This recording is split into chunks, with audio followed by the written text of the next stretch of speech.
I worked the night shift at a gas station because I needed extra cash. Things were tight, so I took on the hours. About 2 months in, this guy started coming in. He'd always show up super late, around 2 a.m. every time. He was tall, maybe 6 feet, with long, messy hair. He'd always buy a tall boy and leave. At first, I didn't think much of it, but then one night, he asked me my name. I told him. He just laughed. "Rob, I like that," he said, then cracked open his beer and walked out, mumbling to himself. I remember thinking, he's clearly drunk, but I started to wonder, what was he doing after he left? Every time he came in, he only bought alcohol, never gas. I thought, was he drinking and driving? I started watching him each time he left just to make sure he wasn't doing anything dangerous. He started showing up almost every night. Some nights, he was more drunk than others. Sometimes he'd just stand there, leaning on a shelf, staring at nothing. And every time he'd greet me with a, "Hey, Rob." One night I decided to ask him his name. He stared at me for a long time like he was trying to decide something. Then he said, "Bob, Bob." It sounded fake, like he was hiding something. I didn't push it, I just asked, "Where do you work, Bob?" He laughed. It was loud, like he was genuinely surprised by the question. "I don't work," he said, still laughing. "The government screwed me out of my job." He looked at me, almost angry. But then he said, "I like you, Rob. You seem like you know what you're doing." He left right after that, and I didn't see him for a while. Maybe a week? Then, one stormy night, the door chimed, and for some reason I just knew it was him. I looked up, and it was. But this time, he was different. He was soaked, clothes dripping, his hair matted down. He didn't have a coat, no umbrella, nothing. He just stood there, staring at the wall. His face looked angry, but distant, like his mind was somewhere else. I asked, "Bob, are you okay?" He didn't move, didn't answer, and then he said something that made my skin crawl. "I did something really bad." I asked, "What did you do?" He didn't answer right away. Finally, he looked at me and said, "I need somewhere to hide." Then he walked past me and disappeared down the hallway toward the restrooms. I stood there, confused and honestly scared. He was always drunk, but this felt different. And that I did something really bad kept replaying in my mind. Minutes went by. I didn't hear anything. I thought maybe he had passed out or was sick. I didn't want to check on him. Then, the lights went out. The whole store went dark. It was silent. I stood there, in the pitch-black gas station, alone with this guy who wasn't acting right. I grabbed the flashlight behind the counter. The beam felt tiny, like it wouldn't protect me at all. I started moving toward the back of the store, where the storage room was. As I passed the restrooms, I saw both doors were slightly open. I checked inside, but Bob wasn't there. I kept going, trying to reach the control panel in the back room. Then I heard something, dripping, and the sound of wet shoes squeaking on the floor. "Bob?" My voice barely came out. The flashlight flickered, and when I pointed it toward the sound, there he was. His eyes were wide open, staring at me, and he lunged. "I'm gonna kill you!" I pushed him off and ran for the door. I didn't look back. I grabbed my jacket, ran outside, and jumped in my car. My hands were shaking as I called 911. I stayed on the line, telling the operator what happened. When the police arrived, they went inside with me. We found Bob in the back room, huddled in the corner, looking completely out of it. His pupils were huge. He was definitely on something. They took him away, and I told them what he'd said to me, how he'd lunged and threatened to kill me. About a month later, I found out who Bob really was. His real name was Martin, and he'd brutally killed his ex-wife.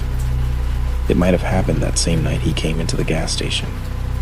After that night, I never wanted to work another night shift, ever again. I've done a lot of night driving in my life, not for work or anything like that. My old group of friends and I used to stay out until ridiculous hours, like 5 a.m., hanging out at parks, parking lots. We thought we were cool back then, but looking back, yeah, it was just a waste of time. That's why I've spent so much time driving late at night. And that's when you start meeting the crazies. The drunk ones, the unpredictable ones. One of those weekend nights, it was close to 4 a.m. I was finally ready to head home. I dropped my friend off at the park and stopped for gas. I actually liked getting gas at night. Nobody else around, quiet. I pulled into my usual station, not far from my parents' house. As I walked toward the building to pay, I noticed this guy. He was short, wearing a hoodie, and as I passed him, he just stopped. He stared at me. I asked, "What?" But he didn't answer. Typical crackhead, I thought. I went inside to pay, bought a lottery ticket, and then headed back out to fill up. The place was silent, dead quiet, not a soul around. Once I was done, I got back in the car and started driving home. But then, halfway there, I heard something in the back seat. I glanced up at the rearview mirror, and there he was, the guy from the gas station. I screamed, my heart dropped. I slammed on the brakes and yelled, "Get out!" I threw the door open, yelling for help. I saw porch lights flicking on, people coming out of their houses. The guy, he got out and just looked at me. And then he said, "I could have slit your throat." And then he just started running. I didn't chase him. 8 people came over to check on me, and I told them there had been a stranger in my back seat. By the time I looked again, he was gone, out of sight. I wasn't about to go after him. I thanked the people who'd helped, then drove home, making sure he wasn't anywhere nearby. It was the scariest experience of my life. And then, a few days later, I heard something.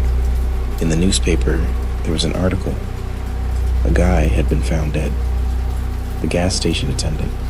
The article said he'd been stabbed, and it happened at the same gas station, the one I'd just been to.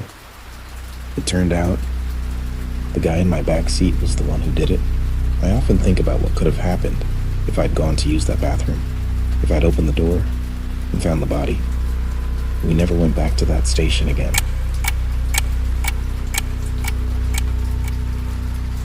For a bit of context, I work at a gas station out in the backwoods of Tennessee, and that's where this happened.